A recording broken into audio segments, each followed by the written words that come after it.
Okay.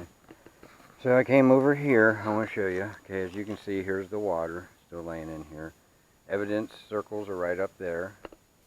If you remember last week, these logs that we see now sticking out, this stuff was all underwater last week. But you can see the direction.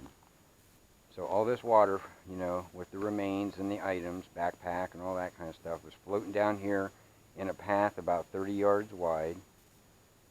And then as you can see, it comes down. And then if we turn, it comes to this little path. The water runs straight through here under this branch. And right to where the two trees, right here.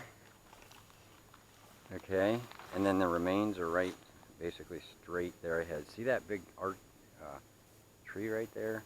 That's kind of a landmark to know the general area, but the remains are this side of the tree. So everything flowed down through here, and that makes sense. You know, I found that mask right over there somewhere, and that TikTok gal, she found that water bottle like just right out in here somewhere. She started crossing, and I'm not sure where. Oh wow, there's still some water in here. You know, but roughly right in this general area is where she found it. I think from the footage I seen, it looked like she was standing on this side of this branch, like right in this area. She would have walked, you know, kind of followed this drainage canal, and she walked back here, and then like here's this branch. And I remember, I think I saw that branch on the right hand side of her footage. And then she kind of went just walking through this area out into here a little ways. So we'll do the same. Put my stick out here, make sure there's nothing out here. She just went bonsai out across here, but I'm not that brave. Especially when I had a snake over there hissing at me. Just a black snake, but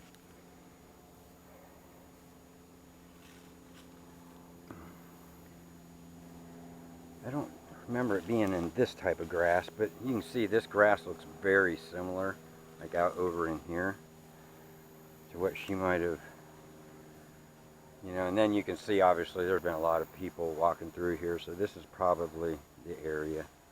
Because there's those two trees, I think were the law enforcement, where they showed them where they thought there were some bones, which to me look like gator bones. So yeah, that bottle was found right in this area, right here, somewhere. Exactly where, I don't know. What's ironic though, whoa, water gets deep. Okay, go back this way. What's funny though is the first weekend that I was down here with Lydia and Sam, we literally was standing, because we walked back here. We did kind of the same thing, you know, we followed this area back, and we were literally standing right here, and we were looking at this, and we never knew that the remains, you know, were right back there, the pinned location. We never knew that at that point, and we were standing here and we were debating, and we were like, well, those are the three, you know, items up there. That's probably it. And then at that time we were like, do we want to, you know, trudge through that tall grass? And, you know, we were just kind of like, yeah, I think we went far enough. Plus, this is the area where that hiker, Arizona hiker dude, roughly in this area, told us that there was a rattlesnake. He showed us the pictures and stuff. So we just didn't go any further. And then to come to find out that that bottle, that water bottle, that they think is Gabby's, was just literally, I mean, if we'd have probably looked hard enough, we might have even seen it ourselves without even walking out there. But that was just kind of cool. It's just sometimes you're, you know, and we, to be honest, probably wouldn't have even thought anything about it. We might have said, oh, there's this, you know, we were being kind of facetious at the time, like, oh, there's Brian's, you know, I know it sounds a little bit morbid, but, you know, we were kind of just being a little bit lighthearted about it. Like, oh, that's probably his lighter. Oh, that's probably his. So we probably would have just not even thought anything of it. You know, thankfully those guys took it a little more serious than we did at the time. Like I said, I'm going back to, I'm not going to feel guilty about that, because you would think that with all the law enforcement that was in this area, you know, you would just think that they picked up anything related, and anything that, you know, because there's a lot of hikers. That's what this place is. It's a hiking park. You know, it's a park where you go hiking. That stuff could just be another hiker's, you know, dropped water bottle, dropped lighter, you know, dropped material, you know, I don't know. But it's in from that direction. Just record that for you. But like I said, you know, was the dry bag laying like in here somewhere? Maybe, because there is a water path through here that he was probably following. But I don't see any orange circles, and I don't remember, and we kind of walked this area once we discovered that the remains were over there. The second time I came down, and we were still very easily able to pick out the spray painted areas. I just don't recall seeing anything in here, and you would think they would mark that, but maybe since he picked it up and recovered it, they feel like they don't have a definitive area. He might have pointed and said, this is where I found it. So maybe that's why they didn't mark the location. But, you know, some people are saying that this is the shot. Like they were standing right here. His remains literally, if that's the case, they literally could have looked over, and I mean, I guess they would be laying in the grass. But they were literally yards away from his remains. So that's crazy that they came to the exact area, isn't it?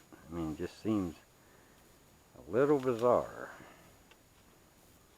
that they walked right, because we'll walk from right here, supposedly, 2, 3, 4, 5, 6,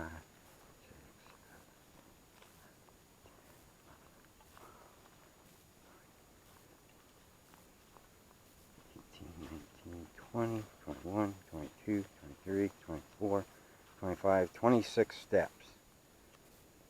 At 3 feet, that would be like 75 feet, right? 20 times 3 would be 60. Yeah, it'd be roughly 75 feet.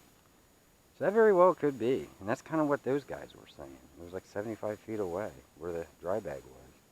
So Brian's remains were laying here, and the parents were standing right over there somewhere. So it is possible that Chris would have come plowing through here. I'll show you just how quick you get right back out on the trail. And then I'm going to go up and go start searching over on the tree swing area. So I think we're planning on coming back down tomorrow. I'm going to meet Liddy and Sam, and we'll probably really comb this area again more. But let's just trudge on ahead. So Chris would have come walking through here from the trail, you know, walking back from the trail's right there. He'd have walked right back here to where the remains were and the dry bag,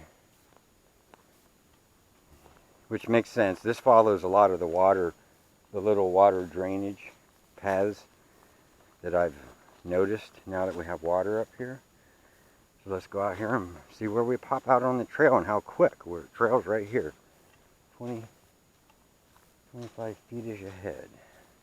I'm going to take a little duck through the briars. And I'm going to come out here. Right here at this location. And right here's the access trail.